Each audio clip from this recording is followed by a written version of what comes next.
Hello, everybody. How are you out there? It's Kelly, your solar system ambassador, and I am back with another video to let you know that the Orion spacecraft is coming back tomorrow to Earth. Splashdown is tomorrow morning, so I have all the information from NASA. They held their press conference this past Thursday, updating the location of where splashdown is going to occur.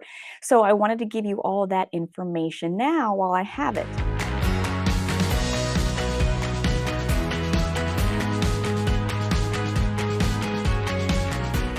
As I said, I have some information I wanted to share with you. So again, hello if you're just joining us. Oh my gosh, I'm so tongue-tied because I'm excited. We're landing tomorrow. So hi, I'm Kelly. I am a solar system ambassador for NASA and the Jet Propulsion Laboratory here in Pasadena, California. And it's my joy as a science enthusiast to bring the missions and science of NASA to the public in a fun and understandable way so we all learn together. So as I said, I have some critical information about times for the splashdown tomorrow morning. So let's get to those slides right now. So this is a graphic that I have been showing off and on throughout the whole Artemis I mission, and it was showing, it's a much larger graphic, but this is just the last portion of it. The little blue line there, we are about at stage 15. So all we have left to do is 15, 16, and 17 that you see there in the graphic. As I said, tomorrow morning, we're going to be doing splashdown in the Pacific Ocean.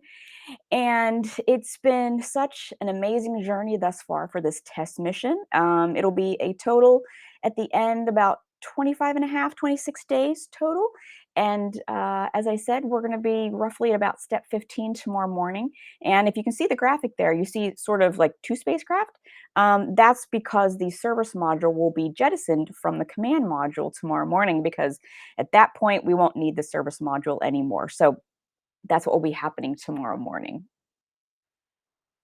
And earlier, the targeted splashdown location was going to be roughly about 60 miles off the coast of San Diego, which you see on this map here up toward the top.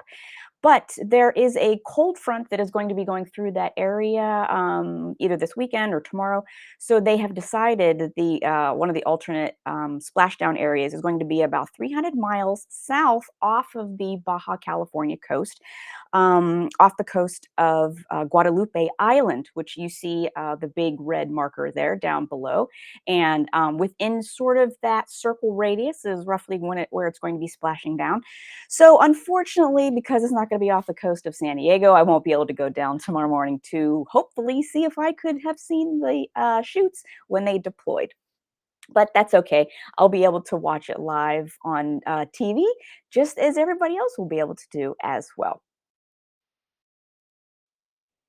So, NASA is going to try a new technique for when they bring the command module back into Earth's atmosphere.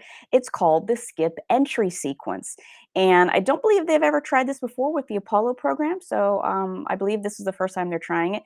So, once it hits the top of the atmosphere, it's going to be doing. Now, this graphic makes it look like it's going to go straight down like that. And that's not quite a real representation of what it's actually going to be doing.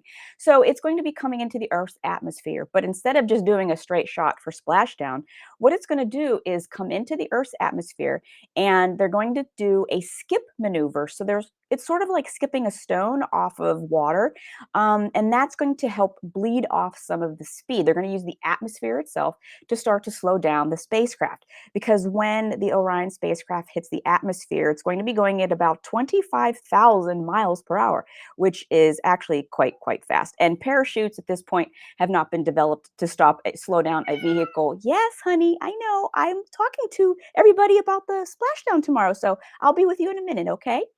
So, parachutes right now haven't been developed to be able to slow a spacecraft down from that great of speed. So, they're going to try to slow it down with some of the Earth's atmosphere.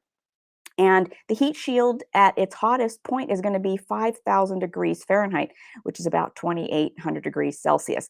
That's pretty hot. That's about half the temperature of the sun. So they want to start to bleed some of that heat off, some of the speed off before they deploy the chutes.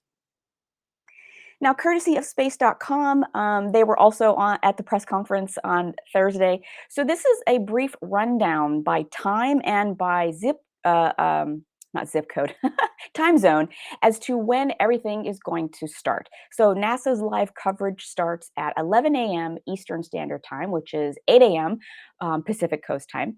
And as I said, the command module is going to separate from the service module around 12 p.m. Eastern Standard Time and 9 a.m.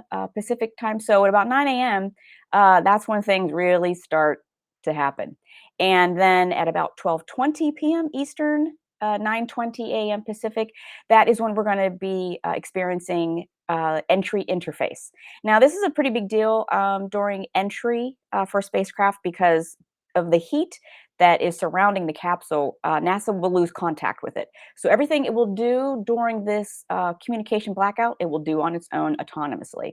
And I like how NASA is starting to develop all of their spacecraft, including SpaceX and everybody, to do things autonomously, because there are always times when a crew or spacecraft is just for moments, a few minutes, they're out of contact because of things like this entry interface. It happens when we're landing on Mars too. That 7 minutes of terror from the top of the Earth, Mars's atmosphere until it lands, it has to do things autonomously. It's just something that is a part of landing a spacecraft. So as you go down the timeline there, you see the different times. There are two sets of parachutes. There are the drogue chutes. Those are the chutes that come out. They're mini chutes, and they come out first, start to orient the spacecraft, start to slow it down, but they're pretty small. And those also help the main chutes come out of the top of the spacecraft. So I know, sweetheart, we're talking about Orion. I'll be with you in just a second. I love you. Okay, you're excited too. She's just excited as I am. So I have the red star there, and that is the splashdown time. So they're shooting for 12:40 p.m., which is East Coast time, and 9:40 a.m. Pacific time.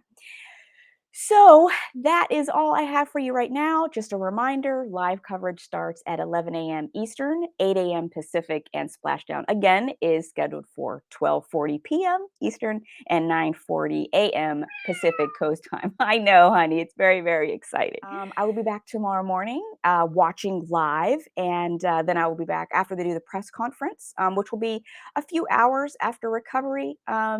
And then I will hear what they have to say, how entry and splashdown went, and then I'll do a recap video for you. But very, very exciting. This is an amazing time for the Artemis program, and everything has gone so well with this mission so far. So this is the last major hurdle that they have to get through tomorrow, which is entry and splashdown. So again, thanks for watching, and I will talk to you tomorrow. Bye.